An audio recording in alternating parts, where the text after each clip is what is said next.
ADR ಪ್ರಕಾರ ಸಾಯಂಕಾಲ ಮುಗಿದ ತಕ್ಷಣ ವೋಟಿಂಗ್ ಮುಗಿದ ತಕ್ಷಣ ಅಲ್ಲಿಯ ಅದು ಎಷ್ಟು ವೋಟ್ ಆಗಿದಾವೋ ಅಲ್ಲಿ ಟ್ಯಾಲಿ ಮಾಡಿದ್ರೆ ಮುಗಿದೋಗ್ಬಿಡ್ತದೆ.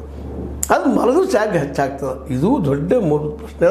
ಇದಕ್ಕೆ ಮಾತ್ರ ಇವತ್ತು ಸುಪ್ರೀಂ ಕೋರ್ಟ್ ಇದಕ್ಕೆ ತಡೆ ಒಡ್ಡಬೇಕಾಗಿದೆ. 17C ಫಾರ್ಮೆಟ್ ಕರೆಕ್ಟ್ ಅದ್ರ ಪ್ರಕಾರ ಇರಬೇಕಪ್ಪ, ಎಷ್ಟು ಇಲ್ಲ ಹೌದು ಸಾಯಂಕಾಲದ ಜೊತೆಗೆ ಇನ್ನೊಂದಲ್ಲಿ ಯಾರು ವೋಟರ್ಸ್ ಇರ್ತಾರಲ್ಲ ಪ್ರತಿ ಬೂತ್ಗೆ ಅವ್ರ ಫೋಟೋ ಇರ್ತದೆ, ಅವ್ರ ಹೆಸರು ಇರ್ತದೆ, ಅವ್ರ ಹೆಬ್ಬಟ್ಟು ಇರ್ತದಿಲ್ಲ ರೀ. ಅವುಗಳನ್ನ ಯಾಕೆ ನೀವು ಕೆಲವೊಂದಿಷ್ಟು ಶಾಂಪಲ್ಲಾಗಿ ಹೌದು ಇವರೇ ಹೌದು ಅಂತ ಅನ್ನೋದನ್ನು ಯಾಕೆ ನೀವು ಮಾಡಬಾರ್ದು?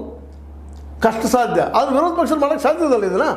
ಮತ್ತು ಸುಮ್ಮನೆ ಆರೋಪ ಮಾಡೋದನ್ನ ಏನಾಗ್ತದೆ, ಕಷ್ಟ ಆಗ್ತದೆ. ಮತ್ತು ನೀವು ಕಷ್ಟ ತೊಗೊಳ್ಳಿಕ್ಕೆ ಒಳ್ಳೆ ಆದ್ರೆ ಮತ್ತು ಅನುಭವಿಸ್ಬೇಕಾಗ್ತದೆ.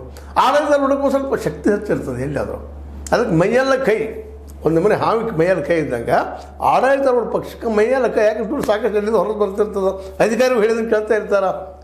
ಓಪನ್ ಆಗಿ ಹರಿಯಾಣದ ಅಲ್ಲಿಯ ಒಂದೇನಪ್ಪ ಎಲೆಕ್ಷನ್ದಲ್ಲೇ ಅಲ್ಲಿ ಒಂದು ಕಾರ್ಪೊರೇಷನ್ ಎಲೆಕ್ಷನ್ದಲ್ಲೇ ಸ್ವತಃ ಅದು ರಿಲೇ ಆಗ್ತಾಯಿದೆ. ಅಲ್ಲಿ ಏನಪ್ಪ ಅಂತಂದರೆ ಹಿಡಿದು ಕ್ಯಾಮ್ರಾ ಗೊತ್ತಿದ್ದು ಕ್ಯಾಮ್ರಾ ಮುಂದೆ ಚೇಂಜ್ ಮಾಡುವಂಥ ಇಲ್ಲಿ ನಮ್ಮ ಏನಂತೀರಿ ಭಂಡ ಅಧಿಕಾರಿಗಳು ಮುಂದೆ ಈ ಒಂದು ಬ್ಯಾಲೆಟ್ ಪೇಪರ್ ನೋಡಿಸೋದು ಗದ್ದಲವು ಎಲ್ಲ ಸಾಧ್ಯಗಳು ಇರೋದ್ರಿಂದಾಗೆ ಈ ಚರ್ಚೆಯನ್ನು ಅನಗತ್ಯವಾಗಿ ಜಗ್ಗೋದ್ರಲ್ಲಿ ಏನು ಅರ್ಥ ಇಲ್ಲ. ಅದು ಸುಪ್ರೀಂ ಕೋರ್ಟ್ ಮಾತ್ರ ಇದನ್ನು ಸ್ಪಷ್ಟವಾಗಿ ತೆಗೆದುಕೊಂಡ, ಸೀರಿಯಸ್ ಆಗಿ ತೆಗೆದುಕೊಂಡ.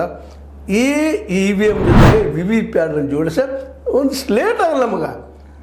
ಇದು ಬೆಸ್ಟ್ ಆಪರ್ಚುನಿಟಿ. ಮತ್ತು ಸಂಶಯ ಇದ್ದಲ್ಲೇ ಸಹಿ, ಫೋಟೋ, ನಂಬರ್ ಕಂಪೇರ್ಮೆಂಟ್ಗಳಲ್ಲಿ ಸಿಗ್ತದೆ, ಎಷ್ಟು ಓಟ್ ಬಂದು ಎಷ್ಟು ಇಲ್ಲ ಅಂತೇಳಿ. ಯಾಕೆಂದರೆ ಹೆಚ್ಚಾಗಲಿಕ್ಕೆ ಸಾಧ್ಯ ಇಲ್ಲ. ಯಾಕೆ ಮರುದಿವ್ಸ ಮತ್ತೆ ಹೆಚ್ಚಾಗ್ತದೆ, ತಾಸು ಯಾಕೆ ಹೆಚ್ಚಾಗ್ತದೆ, ಏನಂತ ಅರ್ಥ. ಇದು ಇವತ್ತು ಎನ್ಕ್ವೈರಿ ಆಗಬೇಕಾಗಿದ್ದು. ಜೊತೆಗೆ ಬ್ಯಾಲೆಟ್ ಪೇಪರ್ದಲ್ಲೂ ಸಹ ಗದ್ದಲ ಮಾಡಲಿಕ್ಕೆ ಸಾಧ್ಯದ ಇಲ್ಲಂತಲ್ಲ.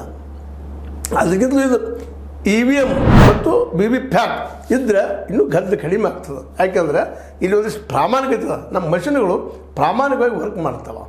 ಅದಕ್ಕಾಗಿ ಈ ಎಲ್ಲ ನೆಲೆಯಲ್ಲಿ ನಾವು ಇವತ್ತು ಅನಗತ್ಯ ಟೀಕೆ ಮಾಡೋಕ್ಕಿಂತ ಇದನ್ನು ಎನ್ಕ್ವೈರಿ ಸರಿಯಾಗಿ ಮಾಡಬೇಕಾಗಿದೆ. ಮತ್ತು ಇದೇ ಕಾಲಕ್ಕೆ ಇವತ್ತು 46 ಜನ ಮಹಾರಾಷ್ಟ್ರದ ವಿರೋಧ ಪಕ್ಷದ ಶಾಸಕರು ನಾವು ಓದ್ ತೊಗೊಳ್ಳೋದಿಲ್ಲಪ್ಪ ಮೋಸ ಆಗಿದೆ ಅಂತೇಳಿ. ಮತ್ತು ಇದೇ ಕೆಲಸ ಮೊದಲು ಮಾಡಿದ್ರೆ ನಡೀತಿದ್ದಲ್ಲ ಇದು. ಎಲೆಕ್ಷನ್ಗೆ ನಾವು ವಿರೋಧ ಮಾಡ್ತಾಯಿದ್ವಿ, ನಮ್ಗೆ ಬ್ಯಾಲೆಟ್ ಪೇಪರ್ ಬೇಕಂತೇಳಿ. ಇವ್ರು ಯಾಕೆ ಒಂದು ರೀತಿ ಸ್ಟ್ರಿಕ್ಟಾಗಿ ಅದಕ್ಕೆ ಅಡಾಪ್ಟ್ ಆಗಲಿಲ್ಲ ಅನ್ನೋ ಪ್ರಶ್ನೆಗಳಿದ್ದಾವೆ. ಏನೇ ಇರಲಿ, ಆಡಳಿತಾರೂಢ ಪಕ್ಷ ಯಾವುದೇ ಪಕ್ಷದಿರಲಿ